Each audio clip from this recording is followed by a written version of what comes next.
Considering your current position with Supermicrocomputer, SMCI, and the news surrounding the expanded class action lawsuit, here are some strategies and considerations for managing your investment. Impact of the lawsuit. The news of an expanded class action lawsuit against SMCI can increase volatility and may lead to further downward pressure on the stock price.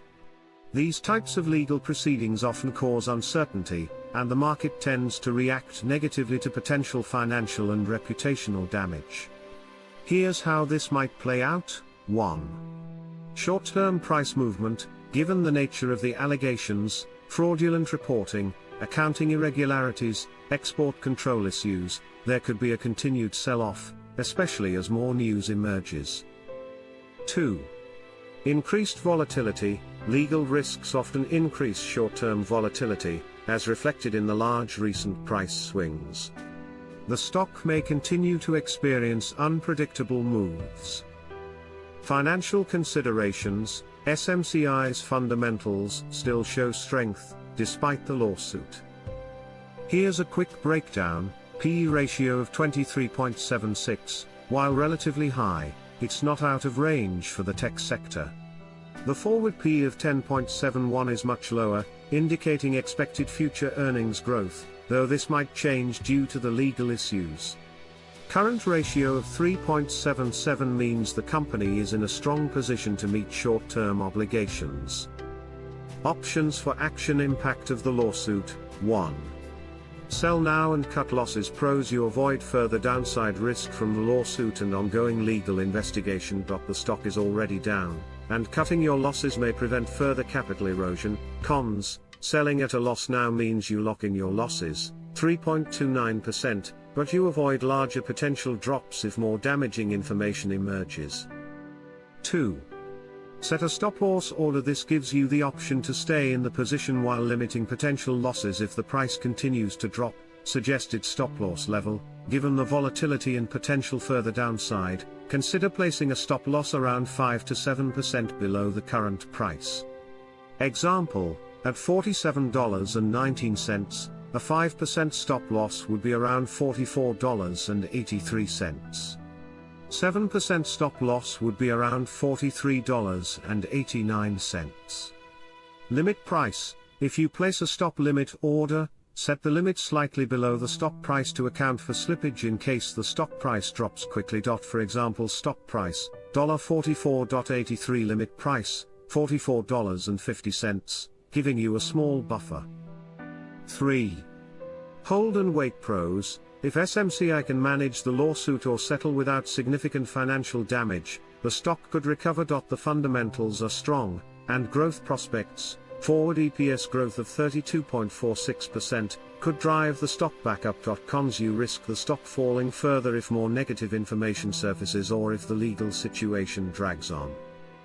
Monitoring market indices. The Nasdaq, NDX, and S&P 500 have shown volatility recently, which might add pressure on tech stocks like SMCI. Keeping an eye on these indices and overall market sentiment is crucial. If the broader market turns bearish, it may further accelerate losses. Strategy recommendation. Given the lawsuit and recent volatility, you might opt for a conservative stop-loss strategy. 1. Set a stop-loss order at around $44.83, 5% below the current price. 2. Monitor the news closely, particularly regarding the lawsuit and company statements. If new damaging information comes out, be prepared to sell or tighten your stop. 3. If you prefer to take a more defensive approach, exiting now to prevent further potential losses due to uncertainty is a valid option. This strategy allows you to stay in the trade while controlling downside risk from the ongoing legal proceedings. Considering your current position with Supermicrocomputer, SMCI, and the news surrounding the expanded class action lawsuit, here are some strategies and considerations for managing your investment. Considerations. If the price continues to decline, the chances of hitting your stop-loss increase, so setting a reasonable cushion can prevent being prematurely kicked out. By tracking the stock's movement closely and updating the stop limit order as needed, you can control your losses while allowing the stock some room to recover, if that's a possibility. Using a stop limit strategy like the one we discussed can be an effective part of risk management to protect your capital, but it should be tailored based on a number of factors, including your risk tolerance, the stock's volatility, and market conditions.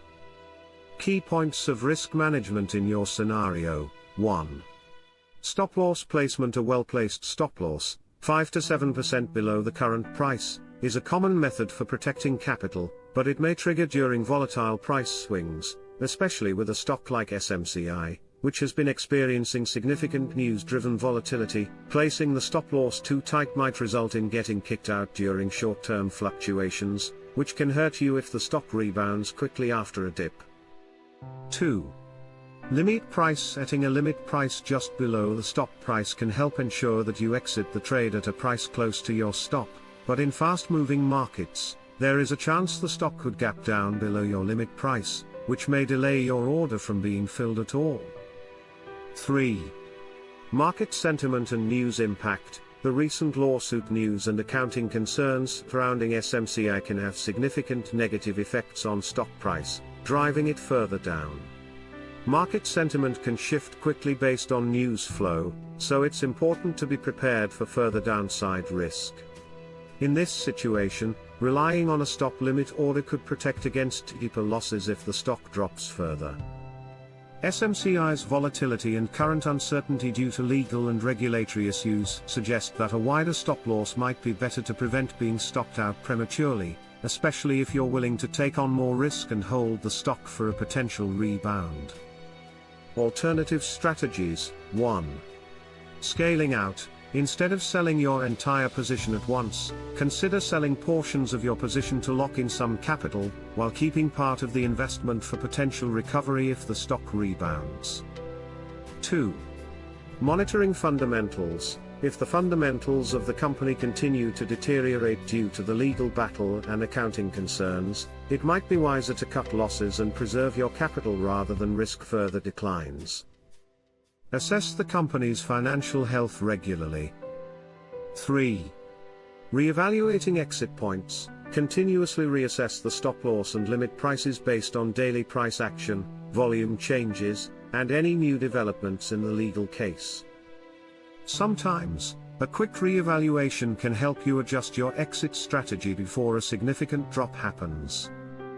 Summary. While using a stop loss in this scenario is a good way to manage risk, you should be mindful of its potential to trigger during volatile swings. The best approach would be to combine this strategy with an ongoing review of market sentiment, company fundamentals, and overall market conditions. If you are concerned about downside risks due to the lawsuit and market reaction, this risk management method is reasonable, but be prepared for possible exit points if the situation worsens. If you're looking to safeguard your capital and avoid deeper losses, it might be prudent to either tighten your stop loss or consider scaling out some of your position now to reduce exposure. Looking at your chart and the technical indicators, support levels, based on the pivot points visible in your chart, the S1 support is around $42.91, which would be the next significant support level. These are potential levels where the price may reverse or slow down its decline. Resistance levels. The immediate resistance level is around $48.95, R1 on the chart, with another potential resistance around $50.33. Considerations. Technical indicators like the stochastic RSI show that the price is in an oversold region, which means a rebound could occur soon. This supports the idea of giving the stock a bit more room before a stop is triggered, especially around S1 support. MACD shows bearish momentum, but it may be stabilizing, and any positive news or support at these levels could turn the tide. Strategy: set your stop loss just below $44. This way, you protect against a larger downside if it breaks through the support but still allow for a potential recovery bounce near the S1 level. This approach offers a reasonable balance between protecting your capital and giving the stock a chance to recover.